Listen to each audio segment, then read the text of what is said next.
ক্ষমতাসীন দল নির্বাচনে হেরে যাবে, খুব পরিষ্কারভাবে দেখা গেল জরিপে। তখন তারা ইলেকশন কমিশনকে বলল যে আমাদেরকে জেতাতে হবে। ইলেকশন কমিশন রাজি হলো না, বললো সরি আমরা এটা পারবো না। তখন সরকার ইলেকশন কমিশনের যে ফান্ডিং অর্থাৎ টাকা পয়সা বেতন ভাতা নির্বাচনের খরচ সব বন্ধ করে দিল। ইলেকশন কমিশন কোথায় যাবে? অর্থাৎ এই যে ইঞ্জিনিয়ারিং কথাটা আসছে, এটা মূলত কারা করে? দলগুলো করে, সরকার করে, ক্ষমতাসীন দল করে। এটা তাদেরই টার্গেট, ক্ষমতায় থাকার টার্গেট। এবং আর যারা করে তারা, যারা ক্ষমতার বাইরে আসে তারা ক্ষমতায় আসার জন্য করে। এবং এইটা দুই রকম হয়, একটাকে আমি বলবো স্মার্ট ইঞ্জিনিয়ারিং, আর একটা আনস্মার্ট, যেটা সবাই বুঝে ফেলে। স্মার্টটা বোঝা যায় না, সহজ না, খুব কঠিন কাজ। যেমন আর্ট নিয়ে অনেক কথা উঠছে, আমি আর ব্যাখ্যা দেবো না, কিন্তু 8 সালে ইলেকশন নিয়ে IRI, ইন্টারন্যাশনাল রিপাবলিকান ইনস্টিটিউট, ওরা অবজার্ভ করে বলছিল best election in the history of Bangladesh. আমি কোট করে বললাম best election in the history of Bangladesh. তারা ঠিকই কথা বলছিল, বাট এখন there are lots of questions about this election. প্রচুর প্রশ্ন উঠতেছে, তাই না? এই যে 14 সালের নির্বাচন, আমরা সবাই কি বলি, মানে যারা আওয়ামী লীগের পক্ষে যারা সাফাই গায়, লজিক দেখায়, তারা কি বলে, বিএনপি ইলেকশন আসে না, আমরা কি করব, আমাদের কিছু করার ছিল না। বাট এটা নিয়েও কিন্তু অনেক স্টাডি আছে। হার্ভার্ড ইউনিভার্সিটি এবং ইউনিভার্সিটি অফ সিডনি, ওদের একটা ইন্ডেক্স আছে, আপনারা যারা স্টুডেন্ট আছেন এখানে একটু সার্চ করে দেখবেন পড়াশোনা করার জন্য। PEI, perception of electoral integrity. ওরা এই নির্বাচনটাকে বলে ব্যর্থ নির্বাচন, ইংরেজিতে বলছে ফেইলড ইলেকশন। ঠিক এই টার্মটা ব্যবহার করছে। হ্যাঁ, যদিও আমরা বলি যে এটা আইনগতভাবে বৈধ ছিল, এরকম ছিল, এরকম ছিল, নানা রকম কথা বলি, বাট এরকম আমাদের প্রত্যেকটা নির্বাচন নিয়ে এই ইন্টারন্যাশনাল অনেক রকম রিসার্চ হয়েছে, নানা রকম কমেন্ট হয়েছে। এখন প্রশ্ন হচ্ছে ইলেকশন ইঞ্জিনিয়ারিংটা কিভাবে হয়? এটা সূত্রপাত হয় কিছুটা আসছে আলোচনায় নির্বাচন কমিশন নিয়োগ দিয়ে। একটা ইলেকশন কমিশনের স্বাধীনতা, কাগজে কলমে যাই থাকুক না কেন, বাস্তব স্বাধীনতা ডিপেন্ড করে আমরা কাদেরকে কমিশনার নিয়োগ দিচ্ছি, তারা কারা, তারা কোন রকম মানুষ। এবং বেশিরভাগ সরকারি এই আমাদের দেশে এই পর্যন্ত চেষ্টা করেছে তাদের প্রতি যারা লয়াল পিপল, যারা বিশ্বস্ত, যারা তাদের কথার বাইরে যাবে না, এরকম লোককে কমিশন নিয়োগ দেওয়ার চেষ্টা করেছে। এটা একদম প্রথম থেকে শুরু হয়েছে এই কালচারটা, এবং এটা বন্ধ হয় নাই। এটা এই কাজে এটা বন্ধ না হলে এই জিনিসটা হবে না। আর দ্বিতীয় যেটা হচ্ছে, এটা আলোচনায় আসছে সীমানা নির্ধারণ, এটাকে আমরা বলি জেরিমেন্ডারিং। জেরিমেন্ডারিং এটা হচ্ছে যে ওই যে ব্যারিস্টার সারি একটা বলেছেন, আমাদের নেসার আমিন একটা বলেছেন, যে কোন একটা এলাকাকে ধরেন যে এরা কোন একটা দলে ভোট দেয়, তাদেরকে পারপাসিভলি অন্য একটা এলাকায় নিয়ে যাওয়া, অন্য একটা আসন নিয়ে যাওয়া, যাতে করে ভোটের ফলাফলের মধ্যে এক ধরনের তারতম্য হয়, প্রভাব পড়ে। এটা আর এক রকম ইঞ্জিনিয়ারিং। আর এক রকম ইঞ্জিনিয়ারিং হচ্ছে যেটা এই মানে আমাদের হয়ে আসছে, এই জন্য আমি বলছি সরাসরি, পলিটিক্যাল পার্টির নিবন্ধন। অনেক ভুয়া পলিটিক্যাল পার্টির নিবন্ধন হয়েছে, কখনো কখনো রাষ্ট্রের উদ্যোগে করা হয়েছে। এইগুলোকে নিয়োগ দিয়ে নির্বাচনকে কোট আনকোট কম্পিটিটিভ করার চেষ্টা করা হয়েছে। এটা বিভিন্ন সময় হয়েছে, বিভিন্ন সালে হয়েছে। আর একটা ইঞ্জিনিয়ারিং যেভাবে হয়, মানে প্রসেসটা যেভাবে হয়, ভুয়া পর্যবেক্ষক সংস্থা বা পর্যবেক্ষক নিয়োগ, এভাবে হয়েছে অনেক। এই যে ধরেন যে 2024 সালের নির্বাচনে অনেক ভুয়া পর্যবেক্ষক সংস্থা ছিল, অনেক ভুয়া পর্যবেক্ষক কেন্দ্রে কেন্দ্রে ছিল, সেই এই তাদেরকে ব্যবহার করে কাজে লাগে এই কাজগুলো করা হয়েছে। তারপরে যে সাংবাদিকদের কথা আসছে, তাদেরকে এক্সেস না দেওয়া। আমাদের কিন্তু সাংবাদিক নীতিমালা আছে নির্বাচন কমিশনের, এই যে সাইম সাহেব হয়তো এটা ওইভাবে কভার করেন নাই, কিন্তু সাংবাদিকদের এক্সেস ওইভাবে দেওয়া হয় নাই, যাতে করে তারা ওই কি হয়েছে না হয়েছে কেন্দ্রের মধ্যে সেটা দেখতে না পারে। তবে এই যে কাজগুলো কিন্তু খুব কঠিন কাজ। কঠিন কাজ কি কারণে? আপনি ধরেন ওই যে সারিয়া সাহেব এটা দেখাইছে আপনাদেরকে, যে বাক্স ভরে গেলে পরিবর্তন, এটা কিন্তু খুব ডিফিকাল্ট একটা কাজ, সহজ না। কিভাবে? একটা বাক্স যখন ফাঁকা থাকে, অর্থাৎ আগামী নির্বাচন শুরু হবে কয়টায়? ভোট গ্রহণ সকাল 7:30টায়। তার আগে প্রত্যেক সহকারী প্রিজাইডিং অফিসার এই বাক্সের চারপাশে প্রথমে বাক্সটাকে সে ফাঁকা করে এমনি দেখাবে। দেখানোর পরে উনি চারপাশে 4টা লক লাগাবেন। এই লকটা বাঁশের পাতার মতো চিকন, সবুজ রঙের, এবং প্রত্যেকটা লকের আলাদা নাম্বার আছে। এই নাম্বারগুলো ভোটাররা তখন উপস্থিত থাকতে পারে না, আনফর্চুনেটলি, বাট ওখানে থাকে পোলিং এজেন্টরা, পর্যবেক্ষকরা, সাংবাদিকরা, তারা থাকতে পারে। এই যে 4টা লক লাগালো, ওই নাম্বারগুলো সাধারণত পোলিং এজেন্টরা নোট করে রাখে যদি ইলেকশন ফেয়ার হয়, যদি পোলিং এজেন্ট থাকে। বাট আমরা তো দেখেছি অনেক নির্বাচনে পোলিং এজেন্ট ছিল না, কিংবা ডামি পোলিং এজেন্ট ছিল, তাই না?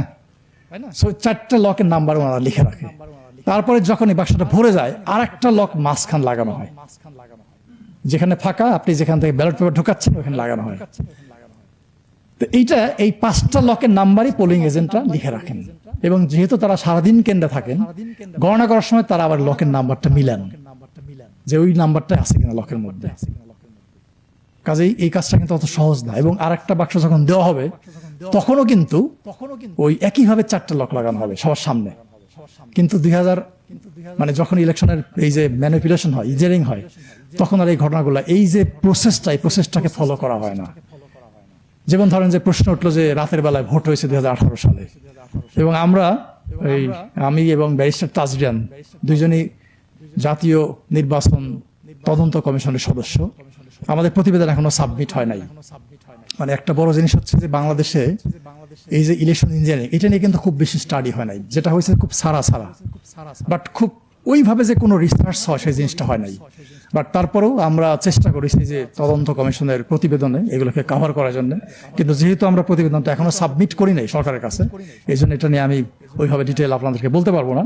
বাট ইন জেনারেল আমি কিছু কথা বলেছি এবং আরেকটু বলার চেষ্টা করবো। মানে যেভাবে হয়, যখন আপনার এই ইঞ্জিনিয়ারিংটা হয়, এই যে ম্যানিপুলেশন হয়, ভোট জালিয়াতি হয়, এটা ভোট জালিয়াতি ইঞ্জিনিয়ারিং একটা পার্ট, তখন কিন্তু এই লক লাগানোর কোনো ধারণা থাকে না। হ্যাঁ, জাল ভোট গণহারে দিয়ে দেয়। যেমন ধরেন যে 2017 সালে আমি তখন একটা প্রতিষ্ঠানের পরিচালক, আমার মনে আছে গাজীপুর সিটি নির্বাচনের পরে প্রেস ক্লাব একটা মিডিয়া ব্রিফিং করলাম, এবং আমরা বলছিলাম যে গাজীপুরের 67% কেন্দ্রে কোনো না কোনো অনিয়ম হয়েছে। এই সায়েম সাহেব আমাকে প্রশ্ন করেছিল তখন, মানে আমি তখন ডায়াসে বসা, যে তাহলে আপনি কি ইলেকশনকে ফেয়ার বলবেন নাকি বলবেন না? ঠিক এইভাবে কয়েকবার আমাকে প্রশ্ন করেছিলেন। এই প্রশ্নটা আমার একদম পরিষ্কার মনে আছে। তো ওই ইলেকশনের পরে একজন কমিশনার ছিলেন মাহবুব তালুকদার, নিশ্চয় অনেকে মনে আছে। উনি আমাকে ফোন দিলেন যে ডক্টর আলিম একটু চা খাবো, আসেন। আমি কমিশনে গেলাম। উনি আমাকে বললেন যে আমি জানি ইলেকশন ইঞ্জিনিয়ারিং হয়েছে, বাট আমি ধরতে পারছি না, আমাকে হেল্প করেন। আপনার পর্যবেক্ষকরা যা দেখেছে ওই এভিডেন্স গুলো আমাকে দেন। তা আমি ওনাকে বললাম যে পর্যবেক্ষকরা তো চোখ দিয়ে দেখে, তাদের তো চোখটাই বড় এভিডেন্স। তারা তো ছবি তুলতে পারে না ভাবে, তাদের ছবি তোলার তো সুযোগ নাই। তারা তো কাগজপত্র আপনাকে সাবমিট করতে পারবে না, এই সুযোগটা নাই। এবং সারা দুনিয়ার পর্যবেক্ষণটা এরকমই হয়। তখন উনি আমাকে বললেন যে তাহলে আমি ধরবোটা কিভাবে? আমি তাকে বললাম যে একটা সহজ রাস্তা আছে, বাট আপনি পারবেন কেন জানি না। সেই রাস্তাটা হচ্ছে, যখন ব্যালট পেপারটা ইস্যু করা হয় তার কিন্তু 2টা পার্ট থাকে, এটা আপনার সবাই জানেন। ওই যে ব্যাংকের চেক বইয়ের মতো 2টা পার্ট, মুড়িপত্র থাকে আর কি, সহজ কথায়। যে পার্টটা দেওয়া হচ্ছে বা যে পার্টটা রেখে দেওয়া হচ্ছে বইয়ের সঙ্গে, 2টা পার্টের মধ্যে কিন্তু সিল থাকে। একটা সামনের দিকে থাকে, একটা পিছনের দিকে থাকে। মানে যেটা পার্টটা দিয়ে দেওয়া হচ্ছে ওটা পিছন দিকে সিল থাকে, স্বাক্ষর থাকে। আর যেটা বইয়ের মধ্যে আছে সেখানেও সিল স্বাক্ষর থাকে। তাহলে আপনি রিটার্নিং অফিসারকে বলেন এই যে ব্যালট পেপারগুলো ইস্যু করা হয়েছে ওগুলো আপনাকে দিতে, চেক করতে। আপনি চেক করলে বুঝতে পারবেন। তারপরে উনি আমাকে বললেন যে ওনাকে দেওয়া হয় নাই। উনি চেয়েছিলেন কমিশনের কাছে, কিন্তু কমিশন তাকে হেল্প করে নাই, রিটার্নিং অফিসার তাকে হেল্প করে নাই। তো এখন যখন এই জাল ভোটটা হয়, তখন কিন্তু মানুষ গিয়ে, যারা দুষ্কৃতিকারী, যারা ভোট জালিয়াতি করে, তারা ওই ব্যালট পেপার সিল নিয়ে গণহারে সিল মেরে ঢুকে দেয়। ওই সিলের ধার কেউ ধারে না। এই জন্য ওইভাবে ভেরিফাই করলে এইটা ধরা খুব সহজ হবে। কিন্তু আমাদের একটা বড় সমস্যা কি জানেন? আমাদের দেশে নির্বাচন শেষ হওয়ার খুব অল্প সময় পরে ইলেকশন কমিশন খুব দ্রুততার সঙ্গে গেজেট প্রকাশ করে দেয়। আর গেজেট যখন প্রকাশ করে তখন আর এটা ইলেকশন কমিশনের হাতে থাকে না, এটা চলে যায় আদালতে। অর্থাৎ কেউ যদি চ্যালেঞ্জ করে তখন তাকে আদালতে যেতে হবে, কমিশনের কিছু করার থাকে না। Which is a shortcoming of our legal framework. আমাদের আইনে একটা বড় দুর্বলতা। সো এই সব মিলিয়ে আমরা আসলে যদি শর্ট টার্ম চিন্তা করি, তাহলে প্রথম কাজটা হচ্ছে আগামী নির্বাচন তো একদম দরজায়, তাই না? যেগুলো হয়ে গেছে হয়ে গেছে, এটা নিয়ে আমাদের ভাবার মানে কথা বলার বা ভাবার আর সুযোগ নেই, অবকাশ নাই। বাট যেটুকু বাকি আছে ওইটাতে একটা ফোকাস করা। প্রথম ফোকাসটা হতে পারে আপিল। আপিলটাকে স্বচ্ছতার সঙ্গে যাচাই বাছাই করে রায় দেওয়া। যেমন আমি ওই যে তাসনিম জারার প্রসঙ্গ আসছে, আমি এটা শোনার পরেই আমার অফিসে আমি বলতেছিলাম যে she will get back her nomination, এটা ভ্যালিড হয়ে যাবে। আমি একদম পরিষ্কারভাবে বললাম যে এটা ভ্যালিড হয়ে যাবে, এবং আজকে দেখলাম নিউজে তারটা ভ্যালিড হয়ে গেছে। খুলনা থেকে একজন প্রার্থী আমাকে ফোন করেছে, মানে যেদিন সে ফোন করেছে বলল স্যার আমারটা বাতিল হয়ে গেছে। কি কারণে? এই কারণে। আমি বললাম আপনি অ্যাপিল করেন, আপনারটা হবে। তো সে আমাকে একটু আগে জাস্ট SMS করলো যে সে ফিরে পেয়ে গেছে। তা আমি বলবো যে প্রথম স্টেপটা হবে ইলেকশন কমিশনের এই আপিল প্রক্রিয়াটার মধ্যে স্বচ্ছতা আনা, এটার মধ্যে যাতে কোনো রকম অনিয়ম না হয় সেটাতে ফোকাস করা, এটা নাম্বার 1। নাম্বার 2, যখন প্রচারণা হবে ওইটাকে, ওই মাঠটাকে ফেয়ার রাখা। এই যে দেখবেন কিছু প্রশ্ন অনেক দল থেকে উঠতেছে, মাঠ সমতল না।